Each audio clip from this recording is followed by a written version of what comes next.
할렐루야, 임목사의 스토리텔링 시간입니다. 오늘부터 여러분과 함께 나눠볼 말씀은 바로 스바냐입니다. 스바냐. 여러분, 스바냐 하면 기억 남는 말씀이 있지 않습니까? 스바냐서 3장 17절 말씀. 너의 하나님 여호와가 너의 가운데 계시니 그는 구원을 베푸실 전능자시라. 그가 너로 말미암아 기쁨을 이기지 못하시며 너를 잠잠히 사랑하시며 너로 말미암아 즐거이 부르며 기뻐하시리라 하리라. 네, 여러분 이 말씀 기억하시죠? 바로 이 말씀이 들어있는 내용이 스바냐입니다. 자, 오늘 스바냐에 대한 이야기를 함께 나누기 전에 스바냐가 어떤 성경인지 잠깐 좀 보면 좋을 것 같습니다. 스바냐서 2장 3절 말씀, 되게 중요한 말씀인데요. 2장 3절 말씀에 보니까 여호와의 분노의 날에 숨김을 얻으리라 라는 말씀이 있어요. 쉽게 말해서 뭐냐면 스바냐는 심판에 대한 내용들을 가지고 있지만 스바냐가 가지고 있는 정말 중요한 기본 테마는 하나님께서 유다를 바로잡게 하시려는 그런 기대감, 하나님의 기대감과 또한 그를 사랑하시는 그 사랑의 말씀이 함께 있다는 겁니다. 다시 말해서 하나님께서 우리를 향한 사랑과 기대를 절대 거두실 수 없다. 그래서 우리를 숨기시는 분, 악한 것에서 우리를 숨기시는 분, 돌보시는 분이라는 의미를 가지고 있습니다. 자, 스바냐서 이제 한번 보겠습니다. 1장 1절에 보면 이렇게 나오네요.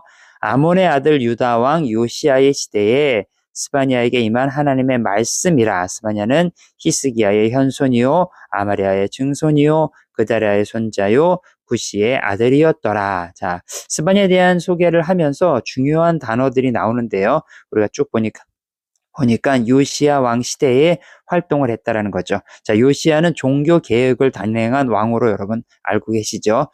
요시야의 아버지 므낫세는 정말 악한 왕으로, 유다의 최고의 악한 왕으로 기록될 만한 왕이었는데, 그 므낫세의 뒤를 이은 요시야의 종교 개혁 시대에 활동을 했던 왕이며, 여기 보니까 히스기야의 현손이라고 나오니까 왕족일 가능성이 크다는 거죠.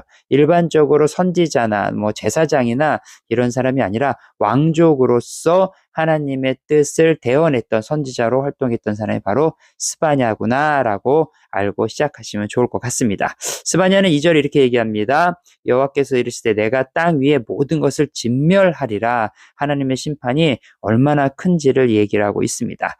사랑하는 성도 여러분, 하나님의 심판에 견딜 수 있는 사람은 아무도 없습니다.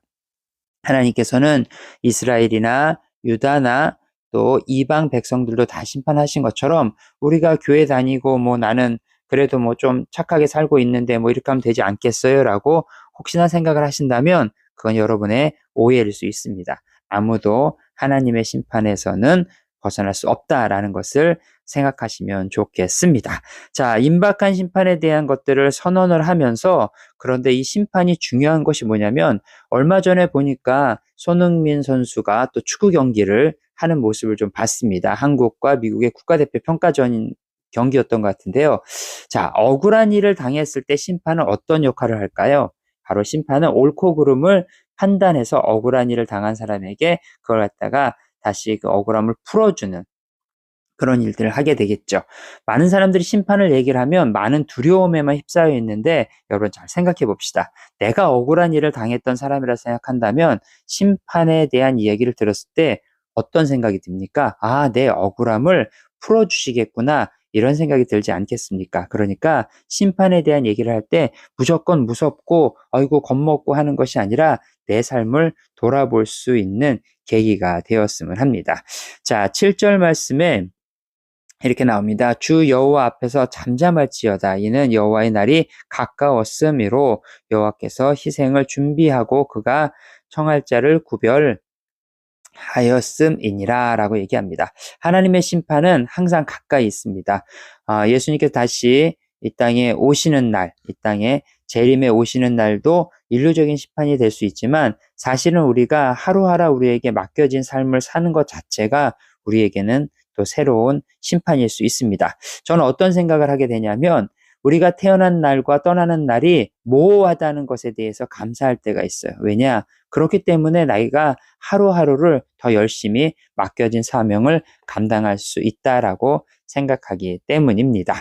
자, 오늘 말씀을 쭉 보면서 어떤 느낌이 들었냐면 12절 하반부에 보니까 여호와께서는 복도 내리지 아니하시며 화도 내리지 아니하시리라 라는 얘기가 있습니다.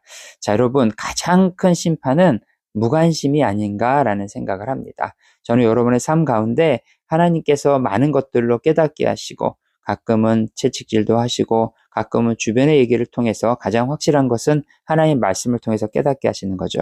이러한 심판이 있다는 것은 감사한 일이다라고 생각하는 하루가 됐으면 좋겠습니다. 임 목사의 스토리텔링 오늘은 여기까지고요. 다음에 다시 뵙겠습니다.